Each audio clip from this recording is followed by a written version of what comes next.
এতিয়া আমাৰ আগলৈকে লক্ষ্য কি? আমি চাইছোঁ যে এটা পৰিয়ালক আমি কি কি সহায় কৰিলে পৰিয়ালটো দৰিদ্ৰতাৰ পৰা আঁতৰি আহিব পাৰে। প্ৰথম, ঘৰখন চলিবৰ বাবে আমাৰ অন্ন লাগিব, অৰ্থাৎ আমাক খাদ্য লাগিব। অন্ন মানে আমি কি বুজো? সাধাৰণ অৰ্থত দালি, চেনি, নিমখ, তেল, চাউল। এতিয়ালৈকে আমি কি দি আছো?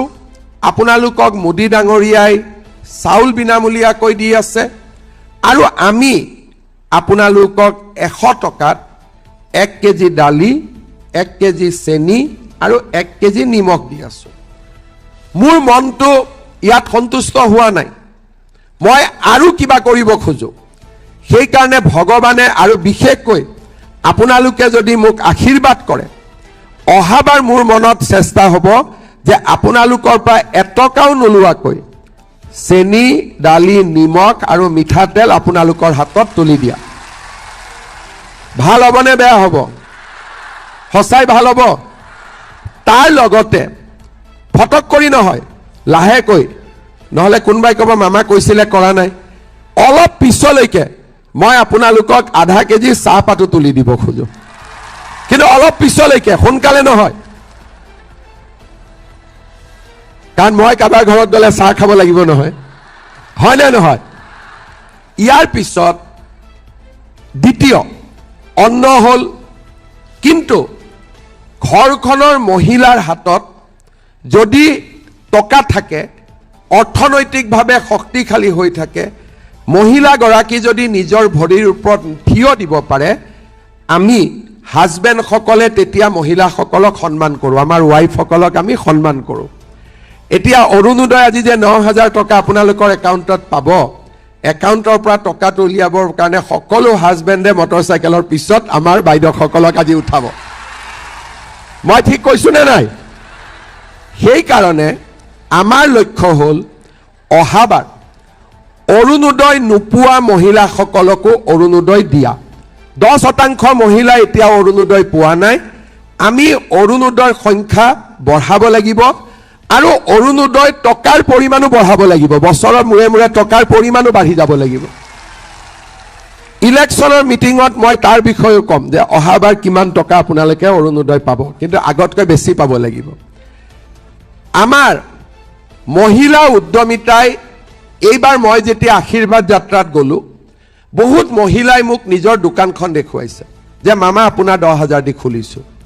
এতিয়া আমি সেই 10,000 টকাক অহাবাৰ আমি 25,000 টকালৈকে লৈ যাম।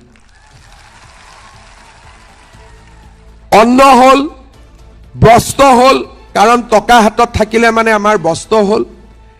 এতিয়া আমাক লাগে, আৰু এটা আমাৰ অভাৱ আছে, বাসস্থান। এতিয়া আমি আপোনালোকক প্ৰধানমন্ত্ৰী ডাঙৰীয়াই ভাৰতত নতুনকৈ 5 কোটি আৰু প্ৰধানমন্ত্ৰী আৱাস যোজনাৰ ঘৰ দিব।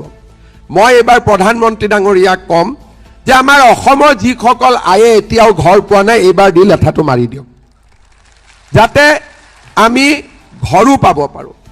কিন্তু ঘৰ পালোঁ, খোৱা বস্তু পালোঁ, অৰুণোদয় পালোঁ। দেউতাক মাকৰ আটাইতকৈ সম্পদ হৈছে ল'ৰা ছোৱালী। যদি চব পালোঁ, কিন্তু ল'ৰা ছোৱালীয়ে যদি জীৱনত নিজৰ ভৰিৰ ওপৰত থিয় দিব নোৱাৰে, কোনো মাক বাপেকে মনত আনন্দত থাকিব নোৱাৰে। সেইকাৰণে আমাৰ আন এটা লক্ষ্য হৈছে ল'ৰা ছোৱালীৰ শিক্ষাৰ ওপৰত বিনিয়োগ কৰা। আমি নিযুত মইনা আঁচনি আনিলোঁ, বিনামূলীয়া এডমিশ্যন আনিলোঁ, আৰু বহুত মায়ে মোক ক'লে যে বাবা ছোৱালীটোকতো নিযুত মইনা দিছ, ল'ৰাটোকো চাই দে। এতিয়া আমি বাবু আঁচনিও আনিছোঁ, যাতে ল'ৰাবিলাককো আমি পঢ়াত সুবিধা কৰি দিব পাৰোঁ। আমি পঢ়ালেতো নহ'ব, পঢ়িতো চাকৰিও পাব লাগিব। এইবাৰ আমি 1 লাখ ল'ৰা ছোৱালীক চৰকাৰী চাকৰি দিলোঁ, আৰু যাওঁতে 1,60,000 হৈ গ'ল।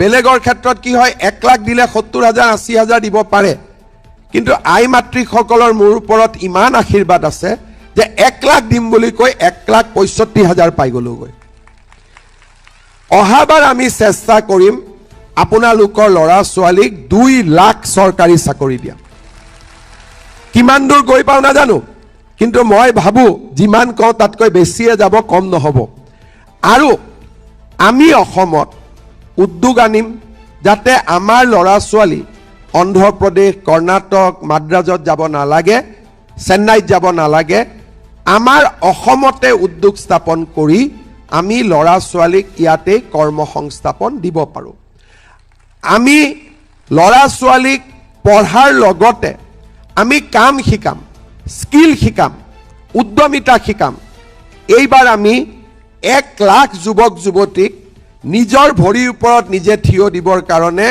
ব্যৱসায় কৰিব 2 লাখ টকা কৈ দিছো অহাবাৰ আমি 10 লাখ ল'ৰা ছোৱালীক আমি নিজৰ ভৰিৰ ওপৰত নিজে থিয় হ'বৰ কাৰণে আমি সহায় কৰিম তাৰ মানে আপোনালোকে চিন্তা কৰক আপোনালোকৰ খোৱা বস্তুখিনিৰ পৰা হাত খৰচৰ টকাৰ পৰা থকাৰ ঘৰলৈকে আৰু ল'ৰা ছোৱালীৰ শিক্ষাৰ পৰা ল'ৰা ছোৱালীৰ চাকৰিলৈকে কৰ্মসংস্থাপনলৈকে আজি আমি গোটেইবোৰ আমি চিন্তা কৰিছো কৰিবলৈ চেষ্টা কৰিছো আৰু বহুত ক্ষেত্ৰত আমি সফল হৈছো আমি এনেকৈ যদি অসমখনক আগুৱাই লৈ গৈ থাকো তেতিয়া হলে আমাৰ সকলোৰে মনত শান্তি থাকিব সাহস থাকিব আত্মবিশ্বাস থাকিব